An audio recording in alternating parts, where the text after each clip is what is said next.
No sé si esto que voy a contarles es real o si simplemente estoy perdiendo la cabeza.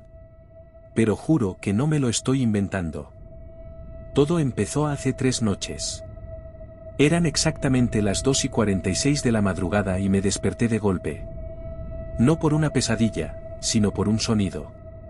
Un sonido que conozco desde que tengo memoria. El tintineo de los platos. Como cuando mi madre solía preparar café a esa hora. Cuando no podía dormir.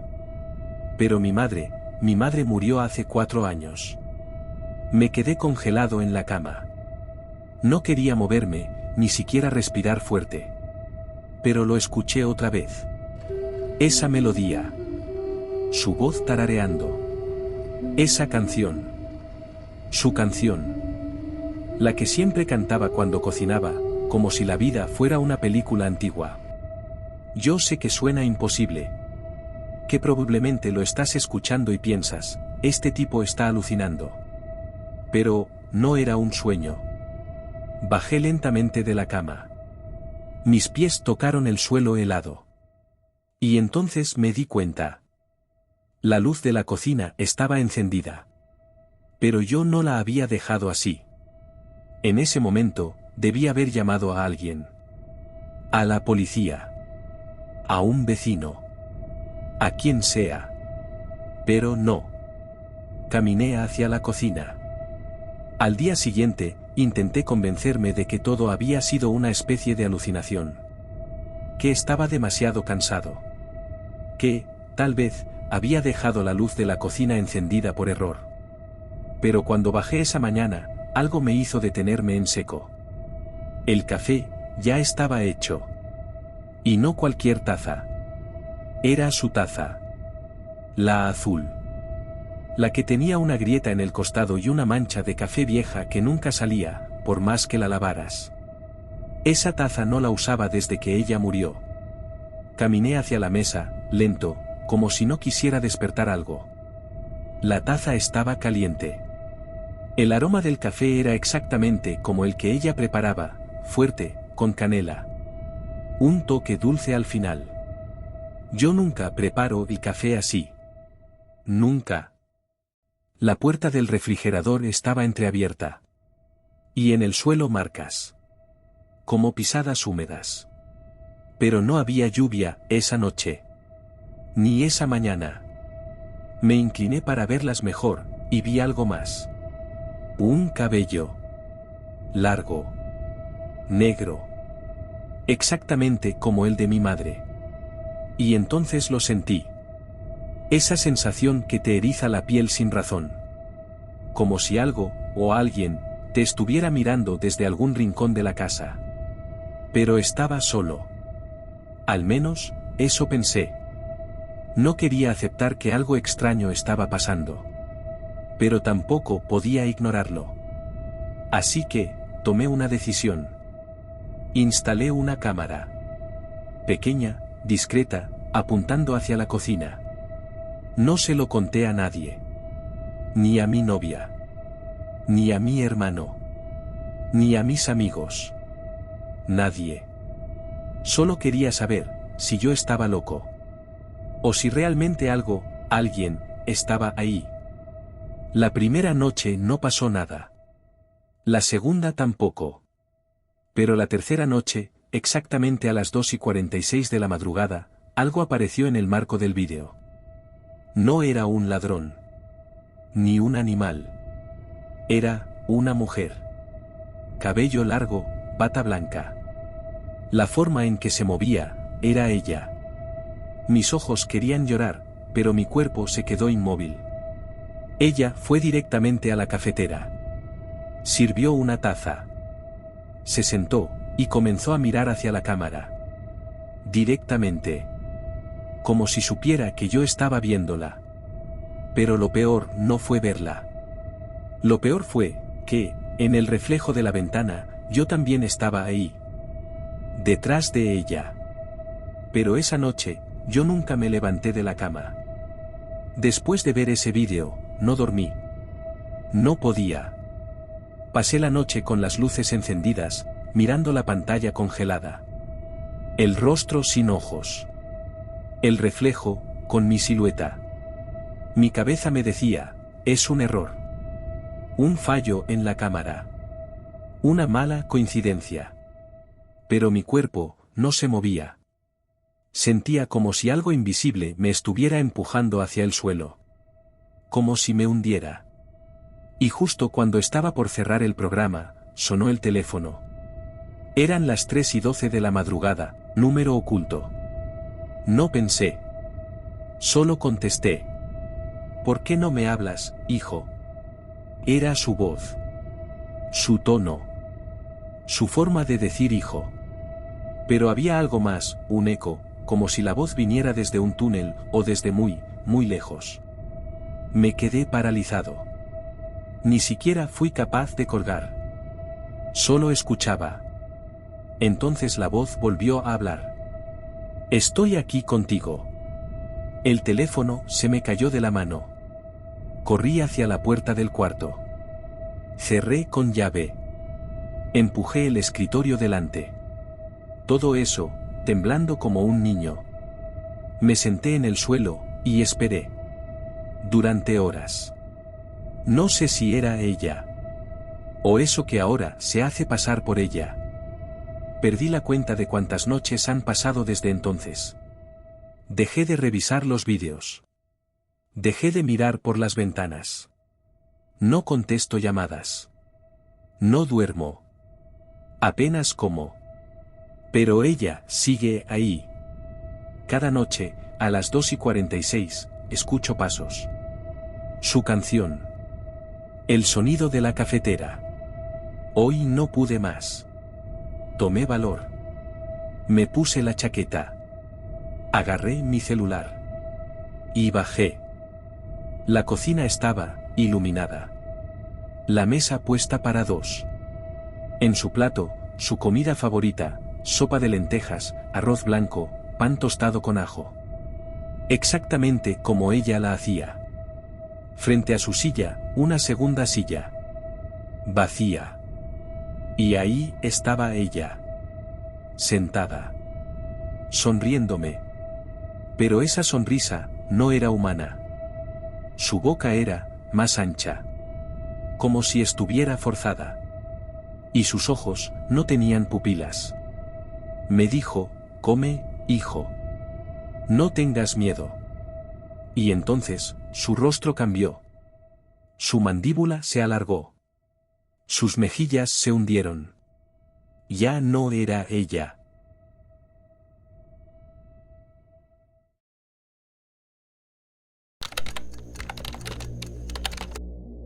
Me dijeron que nunca usara el ascensor después de las 3:33 de la madrugada. No me explicaron por qué, pero ahora lo entiendo. Y ojalá pudiera olvidarlo. Me mudé a este edificio hace apenas un mes. Era uno de esos edificios modernos, pero el precio era demasiado bueno para dejarlo pasar: vigilancia 24 horas, ascensor antiguo pero funcional, y una renta sospechosamente baja para una zona donde los alquileres suelen ser el doble. Esa primera noche, mientras subía con las últimas bolsas al apartamento 804, conocí a la conserje. Una mujer mayor, de pelo gris recogido en un moño apretado, uniforme perfectamente planchado, y una mirada que te leía sin pedir permiso. No sonreía, pero tampoco era grosera. ¿Nuevo en el 804? Preguntó, sin necesidad de presentación. Asentí, y ella simplemente me entregó una copia extra de las llaves del buzón y dijo: no uses el ascensor entre las 3 y las 4 de la madrugada. Especialmente a las 3:33. Me quedé quieto unos segundos. Pensé que era una broma. O una de esas supersticiones que se inventan para asustar a los nuevos. Asentí, con esa sonrisa que uno pone cuando no quiere parecer maleducado. Pero por dentro, ya había descartado su advertencia como un intento torpe de darme la bienvenida con un poco de misterio. Fue la noche del martes. Había tenido un turno de trabajo hasta muy tarde. Trabajo, tráfico, una lluvia. Llegué al edificio empapado y cansado. Subir 8 pisos por la escalera a esa hora, cargado, era impensable. sobre todo con los músculos adoloridos y la cabeza embotada. Saqué el celular para revisar la hora. Eran las 3:31 de la madrugada. Me detuve frente al ascensor. Las puertas estaban abiertas. Vacío. Silencioso. Como si me estuviera esperando. Me acordé de lo que dijo la conserje. Lo de las 3:33. Pero la lógica ganó. Me dije que era solo una historia. Una superstición absurda, contada por una mujer que seguramente ha vivido demasiado tiempo sola en este edificio viejo. Entré. Las puertas se cerraron. Presioné el botón del piso 8. El ascensor comenzó a moverse con su característico temblor leve. Nada fuera de lo común. Miré el reflejo de mi cara en el espejo gastado del fondo. Me veía agotado. Casi enfermo. Entonces, sentí un leve cambio en la presión del aire. El celular vibró, y miré la pantalla. Eran las 3:33 de la madrugada. En ese instante, el ascensor se detuvo. Y empezó a descender. Pero no hacia el primer piso. Ni al sótano. El indicador del piso mostraba números negativos. Me quedé helado. Miré los botones. No había presionado nada. Sin embargo, seguía bajando. Las luces comenzaron a parpadear. El ascensor seguía descendiendo, pero ya no sentía movimiento. Como si el mundo entero alrededor del ascensor hubiera dejado de existir. Y entonces, se detuvo. Y las puertas se abrieron. Las puertas se abrieron lentamente. Frente a mí había un pasillo. Las paredes eran de piedra desgastada. El aire olía a tierra, metal oxidado. Instintivamente, di un paso hacia atrás. Pero el ascensor no reaccionó. No había botón de cerrar puertas, ni sonidos. No había luces en el pasillo. Solo una leve iluminación que venía, de alguna parte. Entonces vi una figura al fondo del pasillo, alta y delgada. Solo veía una silueta oscura. De repente, la figura dio un paso. La temperatura bajó. Y mis piernas, simplemente, dejaron de funcionar. No podía moverme. Estaba congelado, mirando cómo esa cosa se acercaba. Cuando estaba a apenas unos metros, las puertas se cerraron de golpe. El ascensor tembló, se sacudió como si una fuerza invisible lo lanzara hacia arriba. No presioné ningún botón. Pero el ascensor subía. Demasiado rápido. Finalmente, las puertas se abrieron en el piso 8. Desde aquella noche, no volví a usar el ascensor de madrugada. En algunas noches muy específicas, solo cuando el silencio es demasiado profundo, se activa. Y luego, el sonido de las puertas deslizándose. Frente a mi piso el ascensor. A las 3:33 de la madrugada. Nunca me acerco. Pero las puertas siguen ahí. Abiertas. Esperando. Y a veces veo a alguien dentro. Una sombra inmóvil, como aquel día en el pasillo.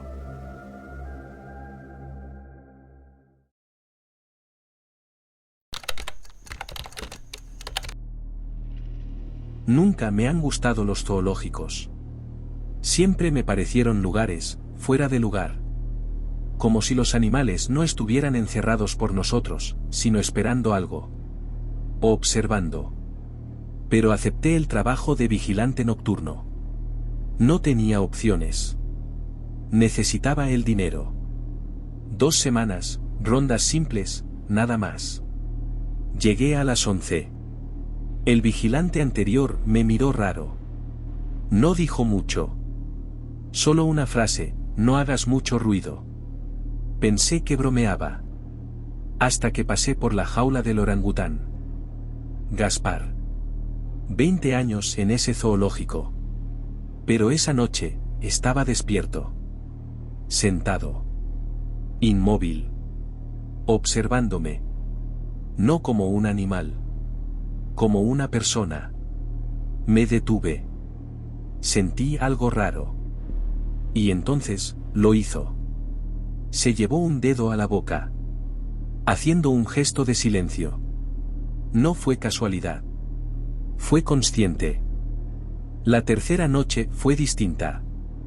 Algo cambió en el aire. Más frío. Más denso. Como si algo se hubiera activado, y yo aún no lo sabía. Pasé por la jaula de Gaspar otra vez. Me estaba esperando. De pie, junto al cristal. No hizo ruido. No se movió. Solo me miró. Sus ojos eran distintos. Había algo ahí, algo humano. Me acerqué sin pensar. Y fue entonces cuando lo escuché. No con mis oídos. Con la cabeza. Dentro de mí. No hables. Ellos se escuchan. Me alejé de golpe. Miré a mi alrededor. No había nadie. Solo Gaspar, inmóvil, como si nada hubiera pasado. Me dije que era mi mente. El cansancio. Pero algo me decía que no. Que él, de algún modo, me había hablado. Y esa no sería la última vez. 2 noches después, vi algo que aún me cuesta explicar. Estaba revisando las cámaras desde la caseta, cuando noté algo extraño en el recinto de los leones. Todos estaban despiertos. No caminaban, no rugían, estaban sentados. En círculo. Mirando al centro. En el medio, había algo. Hice zoom con la cámara. Era un zorro. Muerto. El cuerpo estaba intacto. Como si lo hubieran colocado ahí a propósito. Como si fuese una ofrenda. Parpadeé. Volví a mirar. Unos segundos después, la imagen se congeló. La cámara se apagó sola. Corrí hasta el recinto. No había nada, ni zorro. Ni círculo. Ni leones despiertos. Todo parecía normal. Pero cuando me fui, sentí algo. Sus miradas. No era hambre. Era inteligencia. Y algo peor, intención. Gaspar me estaba esperando de nuevo. Esa noche, no se quedó frente al cristal. Estaba en el suelo, agachado, trazando algo con sus dedos en el barro. Me acerqué lentamente. No sabía por qué, pero no podía evitarlo. Cuando lo vi, se me heló la sangre. Era un mapa. Del zoológico. Hecho con tierra, hojas secas y marcas. Había círculos dibujados sobre algunas jaulas. Lobos. Aves. Serpientes. Y una línea roja que conectaba todos los puntos, hasta llegar a uno final. Mi caseta. Gaspar me miró. Y esta vez, sonrió. No era una sonrisa animal. Era una sonrisa humana. En ese momento entendí, no estaban encerrados. Estaban organizándose. Esta es mi última grabación. Si alguien la encuentra, no vayan al zoológico de San Mateo. No de noche. Y jamás si sienten que algo los está mirando. Anoche fue diferente. Todo estuvo demasiado silencioso. No había ruidos. Ni aves, ni rugidos, ni nada. Gaspar no estaba en su jaula. De hecho, nadie estaba en su jaula. Corrí hasta la caseta, revisé las cámaras. Vacías. Todas. Como si los animales hubieran desaparecido. Y entonces lo vi. En el cristal empañado de mi ventana, alguien lo había escrito con un dedo. Gracias por dejar la puerta abierta. No sé qué hice. No sé qué viene ahora. Pero ya no están ahí dentro.